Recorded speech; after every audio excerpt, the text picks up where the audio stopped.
Hello, welcome to our channel vision by Charu.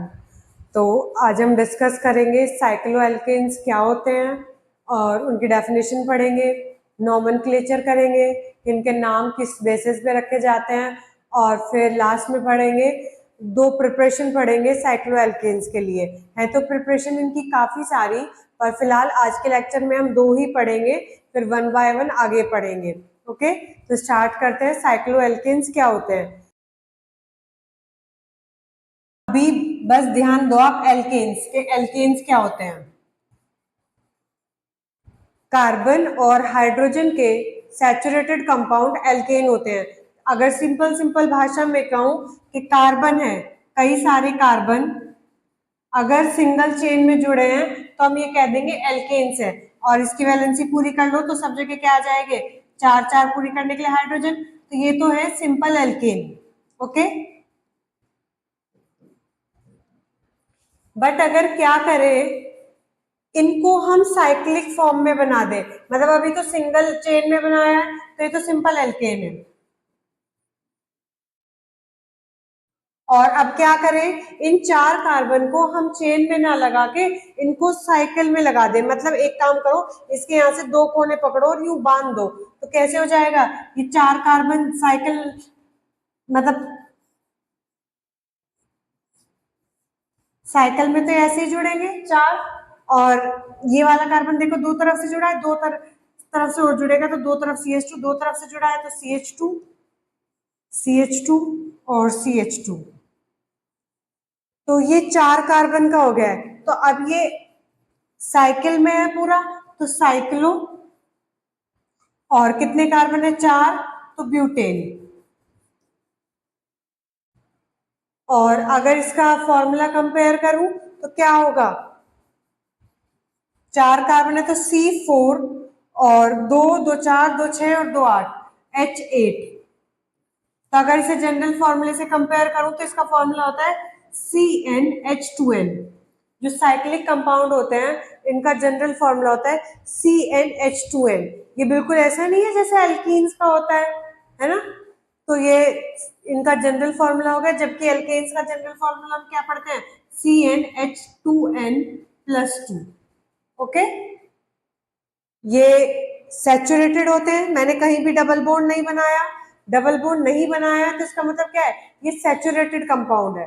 Okay, तो अब आगे इसकी डेफिनेशन देख लेते हैं, फिर डिस्कस करेंगे इसका nomenclature. Those cyclic compound which have general formula CnH2n, ये भी बताया इनका जनरल फॉर्मूला CnH2n होता है और इन्हें कहा जाता है साइक्लोएल्केन्स। और these R ring chain isomers, क्योंकि इनका फॉर्मूला किसका है? एल्कीन के जैसा है, तो कह दिया है इन्हें कि ये एल्कीन के आइसोमर्स है, रिंग वाले। आइसोमर्स क्या होते हैं? जिनका फॉर्मूला सेम हो, स्ट्रक्चर डिफरेंट हो, इस तरह से तो पढ़ा जाता है कि स्ट्रक्चर वाले आइसोमर्स। तो इन्हें कहा गया कि ये एल्कीन के आइसोमर्स हैं, ring chain isomers. So also known as polymethylene. इन्हें पॉलीमिथाइलिन के नाम से भी, अभी नॉमेनक्लेचर करूंगी तो बता दूंगी कि इन्हें मिथाइलिन मिथाइलिन लगा के भी इनका नॉमेनक्लेचर किया जाता है। अच्छा, एक और बात, जब भी आपको साइक्लिक बनाना हो, मतलब चीजों को इस तरह से साइकिल में अरेंज करना हो, तो क्या ऐसा होगा कि दो कार्बन की साइकिल बन जाए? नहीं होगा। मिनिमम हमें तीन कार्बन तो चाहिए ही चाहिए साइक्लोएल्केन्स बनाने के लिए। तो जो इसका सबसे छोटा कंपाउंड होता है वो होता है साइक्लोप्रोपेन। तो हमने क्या करा, तीन कार्बन का बना लिया और इसका नाम क्या हो गया? साइक्लोप्रोपेन। प्रोप तीन कार्बन तो साइक्लोप्रोपेन। चार कार्बन का बना लिया, CH2 जुड़े सब जगह, तो साइक्लोब्यूटेन। पांच कार्बन का बनाया, हर कोने पे CH2 आएगा तो क्या आएगा? साइक्लोपेंटेन। और छह का बनाया तो ये देखो हेक्सागन शेप है और इसके हर कोने पे क्या है? CH2 लिख दिया तो साइक्लोहेक्सेन। और this can be represent by geometric symbols. ये ज्योमेट्रिक सिंबल से लिख दो, जैसे इसके लिए क्या हो जाएगा? ट्राइंगल। इस वाले के लिए क्या हो जाएगा? Square type. और ये पेंटागन इसके लिए। ओके, हम कार्बन कार्बन ना भी रिप्रेजेंट करे तो भी अंडरस्टूड है कि हर कोने पे कार्बन होगा, इस ज्योमेट्रिक शेप के हर कोने पे कार्बन होगा और उस पे क्या होगा CH2 CH2, ये अंडरस्टूड है, ठीक है।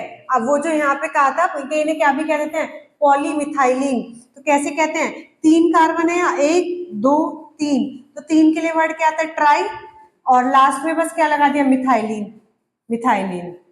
ऐसे यहाँ कितने हैं, 4, 1 2 3 4, तो 4 के लिए वर्ड क्या है, टेट्रा, और लास्ट में क्या लगा दिया, मिथाइलिन। तो हम साइक्लोब्यूटेन को क्या भी कह सकते हैं, 4 की वजह से टेट्रा मिथाइलिन, टेट्रा मिथाइलिन इसका दूसरा नाम हो सकता है अदर देन IUPAC नेम। इसी तरह से ही यहाँ पे देखो 5 कार्बन है तो 5 के लिए क्या है, पेंटा मिथाइलिन। ऐसे 6 कार्बन हो गए तो हेक्सा मिथाइलिन। 7 कार्बन का बनाओगे तो 7 कार्बन का बन जाएगा हेप्टा मिथाइलिन। इस तरह से ही बनता चले जाएगा। ओके, अब हम आगे डिस्कस करते हैं कि साइक्लो एल्केन्स बनाने के लिए मेथड ऑफ प्रिपरेशन क्या होगी। हम सबसे पहला मेथड डिस्कस करते हैं for the formation of cycloalkane. देखते हैं, सबसे पहला मेथड है फ्रुंस मेथड। और क्या लिया फ्रुंस मेथड में कि एक एल्केन ही लेना, बस एल्केन के जो कोने हैं, जो टर्मिनल्स हैं, उन टर्मिनल्स पे आप हेलोजन लगा लेना। ब्रोमो ब्रोमो वाला हेलोजन लगा लेना है, क्लोरो वाला, कोई सा भी आप हेलोजन हो।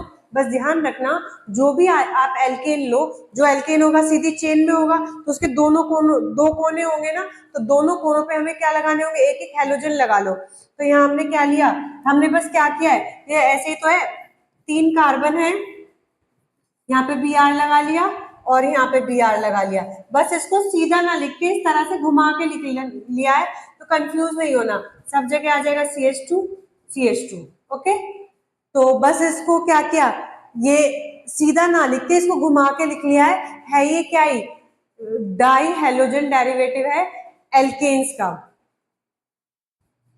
तो पढ़ लेते हैं एक बार, when डाइब्रोमो और डाइक्लोरोएल्केन हैविंग टर्मिनल हेलोजन एटम, जिनके टर्मिनल पे हेलोजन एटम हो, और डाई वाले हैं मतलब दोनों टर्मिनल पे हेलोजन एटम हो, आर ट्रीटेड विद जिंक और सोडियम, इनको किसके साथ रिएक्शन करानी है, तो जिंक के या फिर सोडियम के, और इन इनर्ट सॉल्वेंट किसकी प्रेजेंस में करानी है, ether in the presence of any catalyst, ether के प्रेजेंस में इनकी रिएक्शन करानी है, और कोई कैटलिस्ट भी रहेगा, जैसे यहाँ पे साथ में क्या है, सोडियम आयोडाइड एक कैटलिस्ट ले लिया, देन साइक्लोएल्केन्स आर फॉर्म, तो साइक्लोएल्केन्स बनेंगे। क्या है फ्रुंस रिएक्शन, कि हमें फ्रुंस रिएक्शन में एल्केन लेने हैं, और कौन से वाले एल्केन लेने हैं, जिनके दोनों टर्मिनल पे हेलोजन एटम हो, और उनकी क्या करनी है, जिंक से या फिर सोडियम से रिएक्शन करानी है, और जो ये रिएक्शन होगी ये किसके प्रेजेंस में होगी, ईथर के सॉल्वेंट के प्रेजेंस में होगी,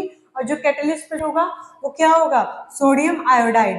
तो ऐसा करने से क्या होगा, आप देखना, आप जरा, जो ये जिंक है ये इन दोनों Br को लेके निकल जाएगा, दोनों टर्मिनल पे से एक Br यहाँ से हटाया, एक Br यहाँ से हटाया, और जिंक इन Br को लेके निकला, तो जिंक ने क्या बना दिया, ZnBr2, 2 वैलेंसी होती है जिंक की, दोनों Br जोड़ लिए, ठीक है। अब जो यहाँ पे बचा वो क्या बचा होगा, इस तरह से 3 कार्बन है और CH2 CH2 CH2। अब इन दोनों कार्बन के एक Br हटे हैं तो इनकी तो एक एक वैलेंसी खाली हो गई ना। अभी अपनी वैलेंसी को कंप्लीट करने के लिए क्या करेंगे, ये दोनों आपस में जुड़ जाएंगे, और जब ये आपस में जुड़ जाएंगे तो हमारे पास इस तरह से साइक्लो प्रोपेन बन के आ जाएगा। ओके, बन गया ना, साइक्लिक एल्केन बन गया ना, साइक्लो एल्केन, जिसमें कि हम लेके क्या चले थे, सिंपल वाला एल्केन, के सिंपल एल्केन लेके चले थे और उसकी हेल्प से हमने साइक्लो एल्केन बना दिया। तो ये क्या है, फ्रुंस मेथड है ये साइक्लो एल्केन बनाने का। सेम है यार कि अगर आपको 4 कार्बन वाला साइक्लो एल्केन बनाना है तो आप क्या करेंगे कि इस तरह से फिर से 4 कार्बन वाला सिंपल एल्केन लिया, और उसके दोनों टर्मिनल पे Br होगा, Zn से रिएक्शन, वही NaI और ईथर की प्रेजेंस में ये ZnBr2 निकल जाएगा, ये बन गया, ये क्या बन जाएगा, साइक्लो ब्यूटेन, और ZnBr2 निकल गया। ऐसे ही 5 कार्बन का लोगे तो फिर से ये ZnBr2 निकलेगा, वही NaI ईथर की प्रेजेंस, और 5 कार्बन का हमारे पास क्या बन जाएगा, साइक्लोपेंटेन, और ZnBr2 निकल जाएगा। होप सो सभी को समझ आ गया होगा कि फ्रूट्स मेथड क्या है। ठीक है, अब हम आगे नेक्स्ट मेथड पढ़ते हैं कि किस तरह से हम रिडक्शन करके साइक्लोएल्केन्स बना सकते हैं, तो बाय रिडक्शन मेथड। तो देख लेते हैं इसको। इस मेथड में हमने क्या किया कि हम बेंजीन लेके चले हैं, इसको ऐसे ले लो कि हम इनिशियली से बेंजीन लेकर चले। बेंजीन में क्या है, यहाँ पे double bond double bond double bond, तो हम इसको कैसे साइक्लो बना सकते हैं, इन डबल बॉन्ड को हटा दो तो बेंजीन तो हट जाएगा, क्या बचेगा, केवल इस तरह से आ जाएगा अगर डबल बॉन्ड हट जाए, और अगर इस तरह से आ जाएगा तो ये साइक्लोहेक्सेन नहीं हो जाएगा। तो हम क्या करेंगे, इसकी हाइड्रोजन से रिएक्शन कराते हैं, मतलब रिडक्शन कराते हैं। होता क्या है reduction, addition of hydrogen is reduction, मतलब हम क्या करा रहे हैं, हाइड्रोजन को ऐड करा रहे हैं, और हाइड्रोजन को ऐड कराना ही क्या होता है, रिडक्शन। तो हम यहाँ पर रिडक्शन करा रहे हैं, किसकी प्रेजेंस में हो रहा है, निकल कैटलिस्ट की। तो क्या होगा, एक हाइड्रोजन यहाँ जुड़ जाएगा, एक यहाँ पे, एक यहाँ पे, एक यहाँ पे सब जगह क्या जुड़ जाएंगे, एक एक हाइड्रोजन आ जाएंगे, टोटल 6 हाइड्रोजन जुड़ेंगे। तो हाइड्रोजन जुड़ के क्या होगा, ये जो अनसैचुरेटेड वाले थे, जो बेंजीन में डबल बॉन्ड आ रहे थे, अब वो डबल बॉन्ड हटकर सब जगह सिंगल सिंगल बॉन्ड आ गए, और ये क्या बन जाएगा, साइक्लोहेक्सेन। ठीक है, बेंजीन से साइक्लोहेक्सेन बन गया, क्या करा के, रिडक्शन करा के, मतलब एडिशन ऑफ हाइड्रोजन, और वो किसकी प्रेजेंस में कराई है, निकल कैटलिस्ट की। देख लेते हैं, when benzene and its derivatives are reduced by nickel cycloalkanes are form. जब भी किसी बेंजीन डेरिवेटिव या बेंजीन को खुद निकल की प्रेजेंस में रिड्यूस किया जाएगा, तो हमारे पास जो बनकर आएगा वो अनसैचुरेटेड वाले हटकर यहाँ पे क्या बचेंगे, सिंगल सिंगल बॉन्ड आ जाएगा, और साइक्लो वाला रहेगा, तो ये क्या हो जाएगा, साइक्लोहेक्सेन बन जाएगा। ठीक है, ये दोनों मेथड समझ में आ गए होंगे। अभी हम और भी मेथड है साइक्लोएल्केन बनाने के, वो 1 बाय 1 आगे डिस्कस करेंगे। ठीक है, इसमें इतना ही। So thank you for watching, like share and subscribe our channel vision by Charu.